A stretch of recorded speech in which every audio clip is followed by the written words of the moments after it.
नमस्कार विद्यार्थियों, सब कैसे हो। मैं आशा करता हूं कि आप सब अच्छे व स्वस्थ होंगे, आपकी पढ़ाई भी अच्छी चल रही होगी। एक बार फिर से स्वागत है आपका अपनी विज्ञान ऑनलाइन प्लेटफॉर्म पर।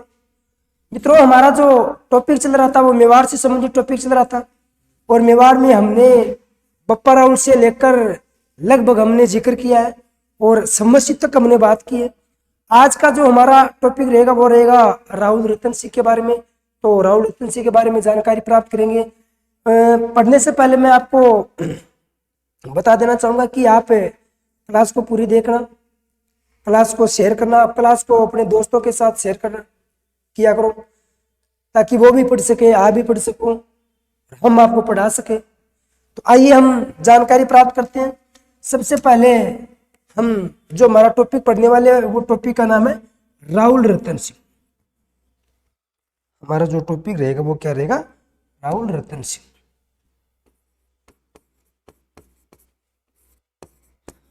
अब इस राहुल रतन सिंह के बारे में याद रखना मित्रों, अगर मैं बात करूं शासनकाल की तो शासनकाल रहता 1301 से 1303।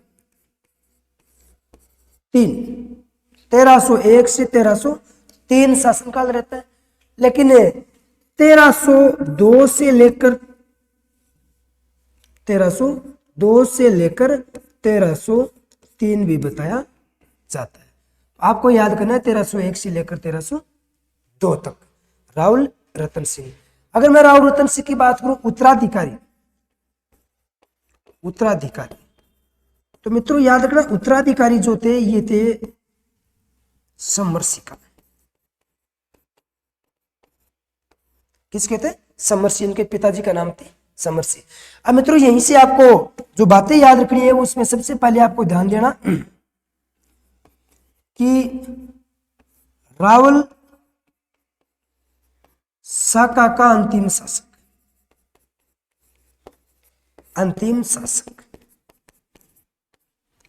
राहुल जो शाखा हुआ करती थी, राहुल शाखा को अंतिम जो शासक था वो राहुल रतन सिंह था। इसमें भी आपको ध्यान रखना है। फिर दूसरी बात इसमें आपको याद रखना है कि गुहिल वंश का अंतिम शासक, गुहिल वंश का मेवाड़ में अंतिम शासक। तो गुहिल वंश का मेवाड़ में जो अंतिम शासक है ना वो कौन होगा? राहुल रतन सिंह होगा। क्योंकि यहीं से राहुल शाखा और गुहिल वंश क्या हो गया था? समाप्त हो गया था। यहीं से आगे कौन सा चलेगा उसके बारे में भी जिक्र करेंगे। मित्रों इसी में आपको आगे ध्यान रखना है, एक व्यक्ति का नाम है मलिक मोहम्मद जायसी। व्यक्ति का नाम क्या है? मलिक मोहम्मद जायसी। और मलिक मोहम्मद जायसी की मैं बात करूं तो मलिक मोहम्मद जायसी के द्वारा एक ग्रंथ लिखा गया था, नाम था उसका पद्मावत। मलिक मोहम्मद जायसी के द्वारा एक ग्रंथ लिखा गया था पद्मावत। और मलिक मोहम्मद जायसी ये शेरशाह सूरी के दरबारी कवि हुआ करते थे। 1540 ईस्वी में इन्होंने ग्रंथ लिखा। ग्रंथ लिखा कब? तो ये ग्रंथ जो लिखा गया है ये 1540 ईस्वी में लिखा गया है और ग्रंथ का नाम क्या है? पद्मावत। मित्रों ग्रंथ पद्मावत ग्रंथ के बारे में नई जानकारी सुन लेना। अगर आपसे प्रश्न पूछे कि पद्मावत ग्रंथ कौन सी भाषा में लिखा गया, कौन सी भाषा में, तो मित्रों ये मेवाड़ से संबंधित, तो इसका मतलब ये नहीं है कि मेवाड़ी भाषा में है या मारवाड़ी में या ढूंढाड़ी में। याद रखना ये जो पद्मावत ग्रंथ है ये लिखा गया मित्रों अवधी भाषा में। कौन सी भाषा में?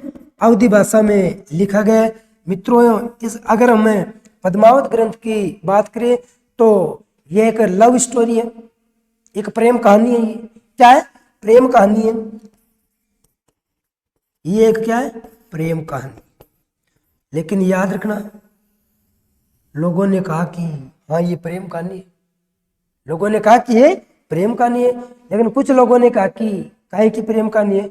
तो मित्रों इसमें आपको याद रखना इस ग्रंथ का समर्थन भी करते हैं,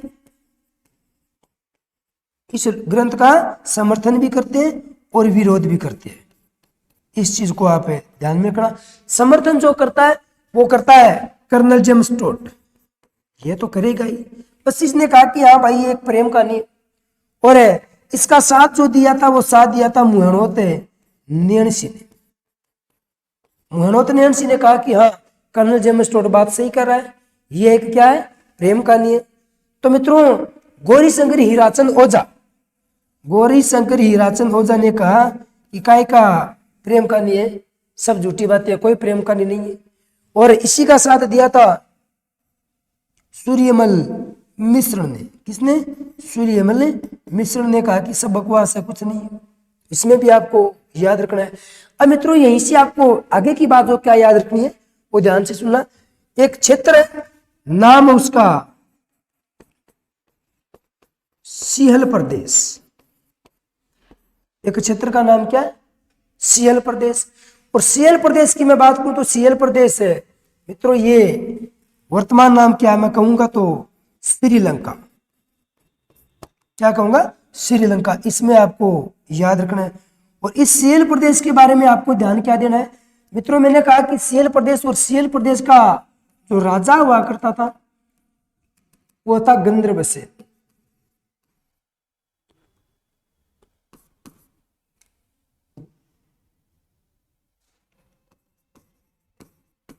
राजा का नाम क्या था?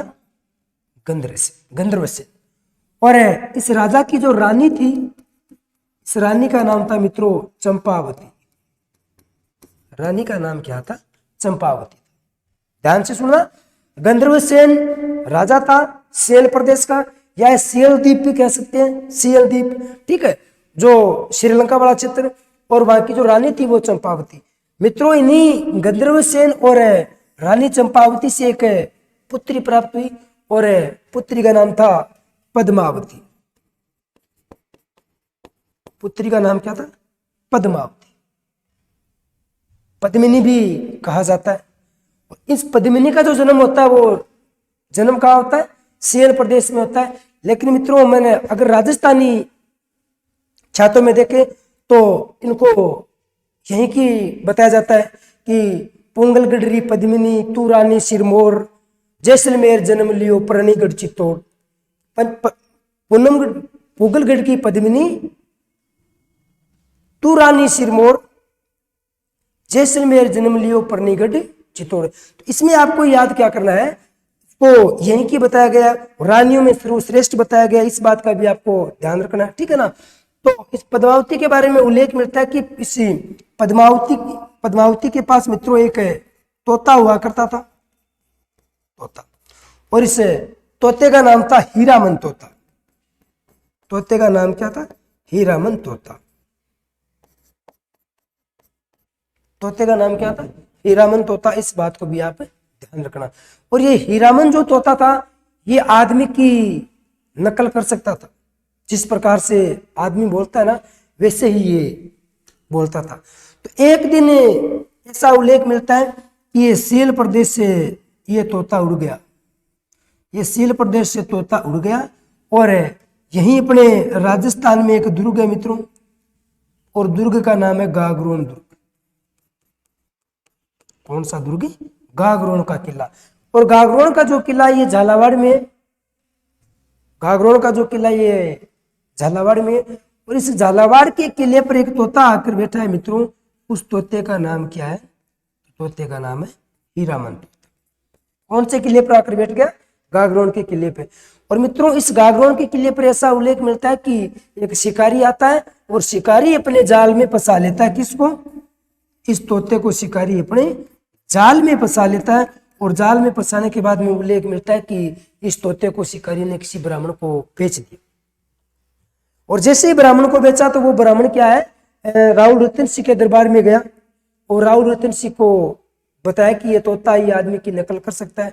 तो मित्रों राहुल रतन सिंह को वो तोता पसंद आया और राहुल रतन सिंह ने क्या किया, इस तोते को अपने पास रखा। तो तोते ने क्या कहा, राहुल रतन सिंह को कहा कि आपके दरबार में सब कुछ अच्छा है लेकिन एक रानी की कमी है। तो राहुल रतन सिंह ने कहा यार कमी कैसे, देखो कितनी रानी है, मेरे तो खूब रानी है।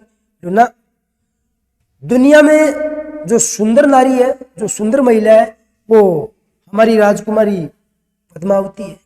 तो आप उस पद्मावती को लेकर आओ। मित्रों इस हीरामन तोते के बारे में उल्लेख मिलता है कि हीरामन तोते ने इस पद्मावती के बारे में बताया, उसकी सुंदरता का उल्लेख किया और राहुल रतन सिंह को ये सब कुछ बताया। तो राहुल रतन सिंह इसकी सुंदरता को देखने के लिए ऐसा बताया जाता है कि साधु का वेश करके सियाल प्रदेश चला गया था।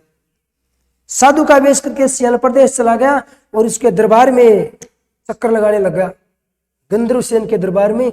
और जैसे ही साधु के वेश में दिखाई दिया तो गंधर्व सेन ने सोचा कि ये कोई भिखारी या साधु महात्मा तो नहीं हो सकता है, हो सकता है ये कोई राजा हो। और मित्रों खड़ा करके बुलाया कि बताओ जी आप हो कौन। तो ऐसा बताया जाता है कि राहुल रतन सिंह ने कहा कि I am king of Mewar. जैसे ही मेवाड़ का नाम लिया तो गंधर्व सेन सिंहासन से खड़ा हो गया, क्योंकि मेवाड़ आज भी दुनिया में महान है और मेवाड़ उस समय भी दुनिया में महान था, क्योंकि उसमें गढ़ जो चित्तौड़ था वो दुनिया का सर्वश्रेष्ठ गढ़ था। मेवाड़ में गुहिल वंश दुनिया में सर्वश्रेष्ठ वंशों में उसकी तुलना होती थी। और मित्रों इन्होंने बताया कि मैं आपकी पुत्री के साथ विवाह करना चाहता हूँ। तो गंधर्व सेन ने कहा कि यह तो सौभाग्य की बात है, मेवाड़ के शासक हमारे यहाँ आए, खुद चलकर आए हैं और शादी की बात करें तो हमारे लिए सौभाग्य की बात है। और मित्रों इस प्रकार से क्या होता है कि विवाह करवा दिया जाता है पद्मावती का। रानी पद्मिनी का विवाह किसके साथ हुआ? तो राहुल रतन सिंह के साथ हुआ। राहुल रतन सिंह गंधर्व सेन की पुत्री पद्मिनी से शादी करता है और शादी करके ये मेवाड़ में रानी पद्मिनी को लेकर आता है। और रानी पद्मिनी मेवाड़ में पहली बार आई तो आश्चर्यचकित रह गई इसकी व्यवस्था को देखकर, उनके मान सम्मान को देखकर कि वास्तव में मेवाड़ मेवाड़ ये, चित्तौड़ चित्तौड़ ये। तभी तो कहा गया कि गढ़ तो चित्तौड़ बाकी सब गढ़ैया। राजस्थान का सबसे बड़ा आवासीय किला, एकमात्र दुर्ग जिसमें खेती की जाती है, दुर्गों का सिरमौर, राजस्थान का गौरव, किस स्थान पर पद्मिनी आई है। तो यहीं से मित्रों उल्लेख मिलता है कि शादी होने के बाद में पद्मिनी ने कहा कि हम ब्राह्मणों को भोजन करवाएंगे। ब्राह्मणों को क्या करवाएंगे? भोजन करवाएंगे। तो मित्रों जैसे ही ब्राह्मणों को भोजन करवाएंगे कहा तो राहुल रतन सिंह भी खुश होता है। राहुल रतन सिंह क्या होता है? खुश होता है। और राहुल रतन सिंह खुश होता है कि इसने बहुत बड़ी बात कही है। और मित्रों यहीं पर मेवाड़ के सभी ब्राह्मणों को बुलाया जाता है। मेवाड़ के सूचना कर दी कि मेवाड़ के सभी ब्राह्मणों को कल हमारे घर पर क्या है, मेवाड़ के राजघराने में क्या है, न्योता है। और यहीं पर मित्रों एक ब्राह्मण भी आया था और उस ब्राह्मण का नाम था राघव चेतन। नाम क्या था? राघव चेतन। और ये इसका दरबारी ब्राह्मण हुआ करता था मेवाड़ का। इस राघव चेतन के बारे में उल्लेख मिलता है कि राघव चेतन ने पहली बार देखा रानी पद्मावती को। किसको देखा? रानी पद्मावती को पहली बार देखा। और देखने के बाद में इसके मन में शंका हो गई। ऐसा बताया जाता है कि मित्रों अपने वश में करने के लिए, इसको रानी पद्मिनी को अपने वश में करने के लिए ये जादू टोने करने लग गया था। क्या करने लग गया था? जादू टोना करने लग गया था। किस पर? रानी पद्मावती को। इस बात का पता राहुल रतन सिंह को चला। एक दिन रतन सिंह और पद्मावती अपने जब कक्ष में थे तो बाहर से ये सब कुछ देख रहा था। तो ऐसा बताया जाता है कि राहुल रतन सिंह के द्वारा ये जो चाकू बगाया जाता है ना, तो उससे इसके यहाँ दिल पर चोट लगती है। और सुबह खबर फैला दी कि मैंने किसी को चाकू मारा है, तो वो आदमी मेरे यहाँ उपस्थित होना चाहिए। तो उसके जो डॉक्टर वगैरह थे, वेद ने कहा कि राघव चेतन आया था यहाँ तो, और इलाज करवा के गए। तो राघव चेतन को दरबार में बुलाया जाता है। और दरबार में बुलाने के बाद में मित्रों उसको सजा दी जाती है, कैद में डाल दिया जाता है। तो पद्मिनी ने कहा कि कैद में नहीं, ऐसे आदमी को तो देश निकाला दे देना चाहिए। तो राघव चेतन को देश निकाला दे दिया जाता है। और यहीं पर जानकारी मिलती है कि राघव चेतन ने कहा कि मेवाड़ की मिट्टी अभी कुछ नहीं है, लेकिन मैं कसम खाता हूँ, सौगन खाता हूँ, एक दिन इस मेवाड़ को मैं मिट्टी में मिला दूंगा। ये सौगन खाकर मित्रों ये व्यक्ति निकलता है। और यही राघव चेतन के बारे में जानकारी मिलती है कि ये पहुंचता है गुड़गांव, गुरुग्राम। और गुरुग्राम में बैठा था, दिल्ली के पास में गुरुग्राम, हरियाणा का जिला। और ऐसा बताया जाता है कि ये बांसुरी बहुत ही प्यारी बजाया करता था। भगवान कृष्ण के बाद में अगर दूसरा कोई व्यक्ति हुआ बांसुरी वादक तो ये व्यक्ति हुआ, ऐसा बताया जाता है। इतनी प्यारी बांसुरी बजाया करता था। और मित्रों यहीं पर जानकारी मिलती है कि गुड़गांव के जंगलों में, गुड़गांव के जंगलों में दिल्ली का जो शासक हुआ करता था वो दिल्ली का शासक था मित्रों अलाउद्दीन खिलजी। और दिल्ली का शासक अलाउद्दीन खिलजी था। और अलाउद्दीन खिलजी इस गुड़गांव के जंगलों में शिकार के लिए आया हुआ था, शिकार कर रहा था। तो इस व्यक्ति ने बांसुरी बजाई और इस बांसुरी की धुन से मोहित हो गया अलाउद्दीन खिलजी।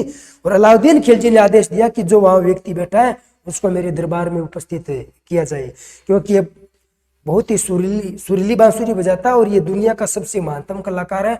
और दुनिया में जो महान चीज होती है वो मेरे दरबार में होती है। और आपको पता है अलाउद्दीन खिलजी के दरबार में होती थी।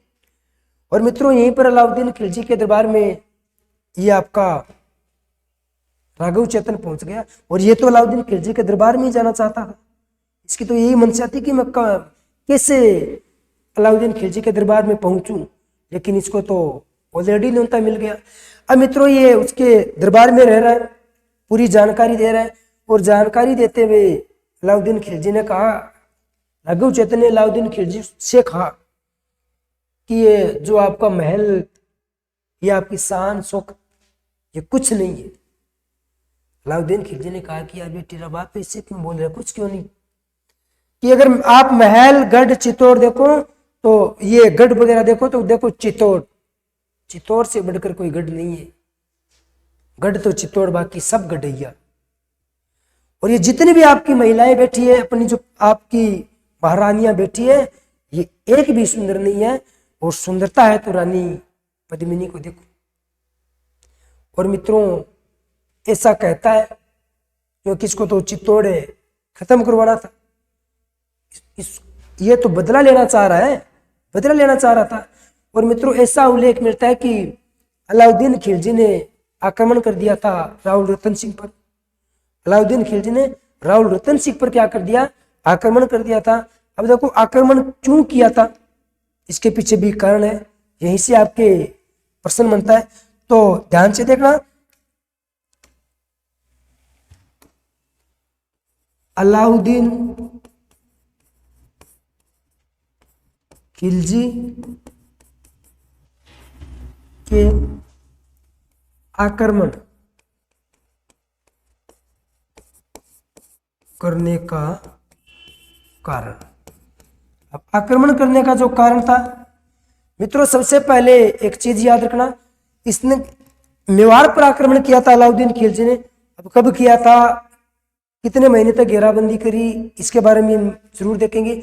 तो याद रखना है कि इसने आक्रमण जो किया था ना, इसमें प्रमुख कारण क्या था, तो प्रमुख कारण ये था मित्रों, पद्मिनी को प्राप्त करना चाहता था। पद्मिनी को प्राप्त करना चाहता था अलाउद्दीन खिलजी। देखो पद्मिनी को प्राप्त करना चाहता था। ये जो हमें बात मिलती है, ये बात किसके अनुसार मिलती है, तो मलिक मोहम्मदी जायसी के अनुसार मिलती है। इस बात को भी आप ध्यान में रखना। पद्मिनी को क्या चाहता था, ये प्राप्त करना चाहता था, इस बात का भी आप ध्यान रखना। फिर मित्रों अगर दूसरी बात करें तो दूसरी बात में आपको याद रखना है, खिलजी की साम्राज्य विस्तारवादी, खिलजी की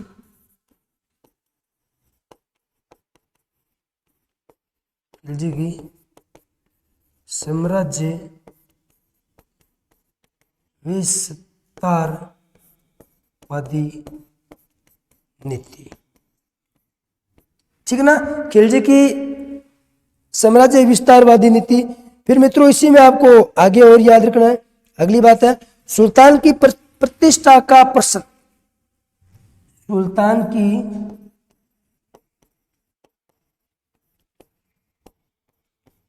प्रतिष्ठा का प्रश्न।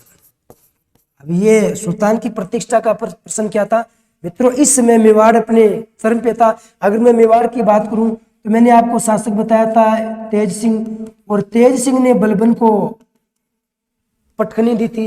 इससे पहले शासक था आपका जेतर सिंह, जेतर सिंह ने इल्तुतमिश को हरा दिया।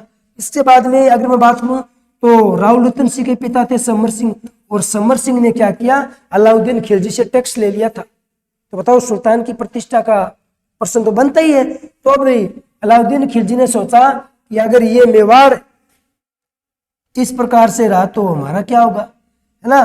तो इस चीज का याद रखना आपको कि सुल्तान की प्रतिष्ठा का प्रश्न ये भी आपके इंपॉर्टेंट है।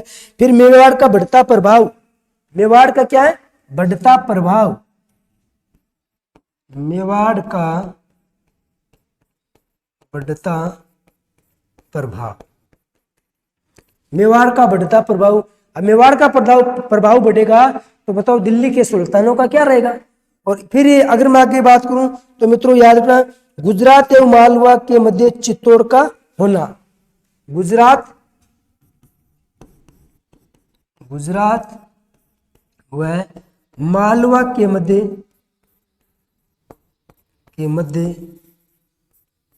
चित्तौड़ का होना। गुजरात और मालवा, देखो गुजरात की मैं बात करूं, मालवा मध्य प्रदेश वाला क्षेत्र और मालवा गुजरात, इसके बीच में क्या है, चित्तौड़। तो अगर इसके बीच में अगर चित्तौड़ रहेगा तो इन लोगों को आने जाने में भी समस्या रहेगी, ठीक है ना। तो इस बात को भी आप याद रखना। फिर मित्रों चित्तौड़ का सामाजिक एवं व्यापारिक महत्व, चित्तौड़ का सामाजिक और व्यापारिक महत्व। तो ये प्रमुख कारण हुआ करते थे अलाउद्दीन खिलजी के आक्रमण करने की। मित्रों अलाउद्दीन खिलजी ने चित्तौड़ दुर्ग की घेराबंदी की थी, 6 महीने दुर्ग की घेराबंदी की थी, 6 से 8 महीने तक, लेकिन जीत नहीं पाया, 6 महीने तक जीत नहीं पाया। उसके बाद में चित्तौड़गढ़ दुर्ग जीता था, ठीक है ना। तो इसकी भी जानकारी हम प्राप्त करेंगे। अब एक बार थोड़ा सा पुनः देखेंगे इस राव रतन सिंह के बारे में। देखिए राहुल जो रतन सिंह है, ये इसका जो शासनकाल है 1301 से 1303 के मध्य है, और 1302 से 1303 के मध्य ऐसा भी बताया जाता है। फिर मित्रों याद करना उत्तराधिकारी जो ये थे समरसी का, राहुल शाखा का अंतिम शासक था, बहुत ही इंपॉर्टेंट बात है। और गुहिल वंश का भी ये अंतिम शासक हुआ करता था, यहीं से गुहिल वंश क्या हो गया था, समाप्त हो गया था। फिर मलिक मोहम्मद जायसी के द्वारा एक ग्रंथ लिखा गया था, ग्रंथ का नाम है पद्मावत। मलिक मोहम्मद जायसी के द्वारा एक जो ग्रंथ लिखा गया था ना, ग्रंथ का नाम क्या है, पद्मावत। पद्मावत अवधी भाषा में लिखा गया है। मित्रों पद्मावत ग्रंथ में मैंने आपको क्या बताया है कि पद्मावत ग्रंथ एक लव स्टोरी है, प्रेम कहानी है। तो कुछ लोगों ने समर्थन किया कि हाँ ठीक है ये प्रेम कहानी है, और कुछ लोगों ने कहा कि बकवास है, कोई प्रेम कहानी नहीं है। समर्थन करने वाले कर्नल जेम्स टोड और मोहनोत नैन सिंह है, इन्होंने कहा भाई बिल्कुल प्रेम कहानी है, कोई दिक्कत नहीं है। लेकिन उसके बाद में गौरी शंकर हीराचंद और ओझा और सूर्यमल मिश्र ने कहा कि सब बकवास है, कुछ नहीं है। और मित्रों यहीं से मैंने आपको एक चीज बताया था कि सियल प्रदेश नाम की जो जगह थी, वर्तमान श्रीलंका या सील द्वीप भी कह सकते हो, उस सील प्रदेश का राजा हुआ करता था, और राजा का नाम था गंधर्वसेन, राजा का नाम था गंधर्वसेन। और गंधर्वसेन की पत्नी यानी रानी चंपावती, इन दोनों से एक पुत्री प्राप्त हुई जिसका नाम था पद्मावती, जिसका नाम क्या था, पद्मावती। और मित्रों इस पद्मावती के बारे में उल्लेख मिलता है कि इस पद्मावती के पास एक हीरामन तोता हुआ करता था। और हीरामन तोता, इस हीरामन तोता को मैं आपको बता दूं, इसे गागरोनी तोता भी कहा जाता है। क्या कहा जाता है, गागरोनी तोता कहा जाता है। इसे टुईया तोता भी कहा जाता है, इस बात को भी याद रखना, टुईया तोता। मित्रों इसे हिंदुओं का आकाश लोचन भी कहा जाता है, हिंदुओं का आकाश लोचन। यानी प्राचीन काल में इन तोतों के माध्यम से खबरें प्रसारित की जाती थी, आकाश लोचन, इसीलिए इसको आकाश लोचन कहा जाता है। मित्रों यही हीरामन तोता एक दिन उड़ गया, उड़कर ये राजस्थान के झालावाड़ में एक दुर्ग है आपका गागरोन का दुर्ग, गागरोन के दुर्ग में आ धमकता है। और गागरोन दुर्ग पर जब आकर ये बैठ जाता है तो मित्रों जानकारी मिलती है कि यहीं पर एक शिकारी था, इस शिकारी ने इस तोते को पकड़ लिया, किसी ब्राह्मण को सौंप दिया, उस ब्राह्मण ने राव रतन सिंह को बेच दिया।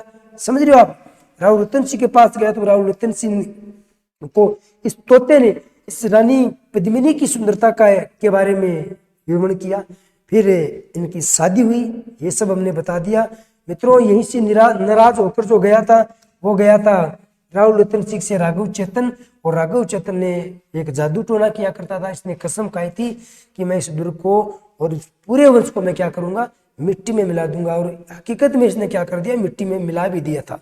ठीक है ना। अब कैसे मिले थे मिट्टी में, उसके बारे में भी जानकारी प्राप्त करेंगे। अभी इसके बारे में बताया जाता है कि ये बांसुरी वादकता गुड़गांव के जंगलों में बैठा था। वहीं पर अलाउद्दीन खिलजी से मुलाकात होती है और अलाउद्दीन खिलजी के दरबार में चला जाता है। वहीं पर यह सब कुछ करता है और अलाउद्दीन खिलजी आक्रमण करेगा। किस पर करेगा, आक्रमण करेगा आपके राहुल रतन सिंह पर। और आक्रमण करने के जो कारण रहेंगे, पद्मिनी को प्राप्त करना चाहता था। खिलजी की साम्राज्य विस्तारवादी नीति, सुल्तान की प्रतिष्ठा का प्रश्न। एक चीज याद रखना, इसमें प्रतिष्ठा का प्रश्न में एक याद रखना, जो समरसी शासक था, समर सिंह ने इससे क्या लिया था, टैक्स वसूल कर लिया था। समर सिंह ने टैक्स लिया था किससे, अलाउद्दीन खिलजी से। और समर सिंह कौन है, तो समर सिंह राहुल रतन सिंह के पिताजी है। ठीक है ना। फिर इसी में याद रखो मेवाड़ का बढ़ता प्रभाव। अगर मेवाड़ में प्रभाव बढ़ने लगा तो बताओ वो हमारा क्या होगा। इस प्रकार से अलाउद्दीन खिलजी ने आक्रमण किया। गुजरात व मालवा के मध्य चित्तौड़ का होना, चित्तौड़ सामाजिक और व्यापारिक महत्व होना। तो इस प्रकार से मित्रों ये आक्रमण के कारण थे। अब आक्रमण कब हुआ था, कौन जीतेगा कौन हारेगा, किसने जोहर किया, किसने केसरिया किया, और चित्तौड़गढ़ का नाम क्या रखा, चित्तौड़गढ़ का नया प्रशासक किसे बनाया गया, ये जानकारी प्राप्त करेंगे अगले एपिसोड में। तब तक के लिए धन्यवाद। क्लास को लाइक शेयर और सब्सक्राइब करें, अपने दोस्तों तक पहुंचाएं। क्लास को पूरा देखना, बाकी पढ़ेंगे अगले एपिसोड में। धन्यवाद।